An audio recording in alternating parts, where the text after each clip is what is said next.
Death Touch is one of the best games I've played on Game Jolt this year, but that doesn't mean that it doesn't have its issues. It's a game about teleporting into your enemies to destroy them. It's also a game about dodging fire and being somewhat stealthy with enemy placement that is, for the most part, not that great. The game has rules that seems to punish the player instead of helping the player. Like how you're not able to teleport through walls, which is fine, whatever. It makes it so that way you can't skip through the level, which I guess is, pretty good game design. But then there are some weirder rules, like if you go into the void, you can only go in there for like 2, maybe 3 seconds before the void consumes you and you die. The enemies have like near perfect aim. That means you have to quickly go into the void and then quickly aim your mouse cursor at the enemy. And you have to do this within a span of 2 seconds because, like I said before, you will be instantly obliterated by the void. Why couldn't the void be longer, and why wasn't that a part of the rules in the tutorial? Now, the gameplay footage you're viewing is my second playthrough. And the time up there is the time it took me for the first playthrough. So, yeah. Anyway, getting back to the main subject, there seems to be a lot of, confusion with the game and how the game plays. The level design is simple, so I don't really want to talk about that. There aren't really any traps besides the whole flame trap, and that really just makes it so that way your teleportation is a bit limited. But being destroyed by something that is supposed to protect you is kind of weird. That's why I say that this game is confused. It plays like a stealth game, but has the, fast-paced action like an action game. But it also has a, sort of platforming type deal going on. I mean, there's a flame trap in the way, and then there are enemies. Which adds to the frustration, sort of. You see, when you die, there aren't really any checkpoints. And sure, some of the levels are small, but there is this one level that spans like a few rooms, and if you die, you go all the way back to the beginning. There are actually 2 levels like this.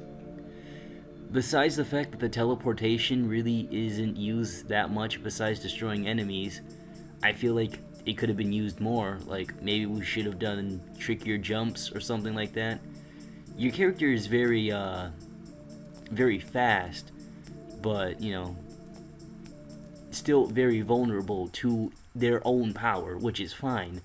If the void destroys you, though, shouldn't you have more time? And then there's the whole slow down time mechanic when you break stuff, which is inherently useless because the slowdown time, again, is only like 1 or 2 seconds. I don't know about you, but it takes me more than a few seconds to decide what to do next. And then the rules kind of change when you fight the main boss. Because the boss of the game has a shield. Therefore, you can't just teleport straight through it, even though the shield is thinner than the rest of the walls that you cannot teleport through. Like, I get it, it's the boss battle. And I guess I don't know. The only time I had fun was actually my second playthrough when I fought the boss during the first encounter. But again, since you only have 1 life to live, if you keep getting hit by the boss, it becomes frustrating. Now, really, the boss room is probably the best room in the whole game. It allows you to freely teleport to wherever you want to be, and allows you to dodge the boss. Really, the boss itself is what I believe the whole game should have been. It should have been designed for longer freeform action with more checkpoints, because it has this weird stealth element to it. The enemies can't see you until you're right in front of them, and by the time you're right in front of them, you're kind of too late. I discovered that you could duck, but really, when the enemy sees you, you can be insta-killed, so there really isn't any point into even ducking. Because if they miss you once, they can just hit you again. The enemy's attack speed is like freaking fast. As fast as your fucking teleport ability. Well, like I said before, this is still really one of the best games I've played on Game Jolt this year. overall, I think it's a good game, but I believe that, with a little more fixes, this could be a great game. Fighting the boss was probably the best and worst part of it, though. The boss itself really isn't that hard, but it's easy to dodge once you know what you're doing. But again, because of the shield, you can't just teleport inside of it like that. So what you have to do is teleport, trick it, then go into the void and then hit it from behind, which is fine, but like it kind of takes the fun factor out of the game. And I think this all has to do with balancing the game and the player. Like, the game itself is made so that way you're not super powerful and everything, but the thing is that you're too vulnerable for the game to be fun. Maybe if you could take damage, that could alleviate some of the problems, but the issue is that with just the enemy AI, they could be anywhere, and since you have no idea what's up in the next room besides the vague 2D side-scroller view you get, you don't really know if an enemy's right there. And if you go into a room and there's an enemy right there, you don't have enough time to react to then defeat that said enemy. So yeah, there's just a lot of problems here with the gameplay and the issue. It's a confused mess. I mean, I still like it, but I wish that there was a better way to use the character's abilities. Being able to teleport anywhere is like freaking cool, and almost instantly.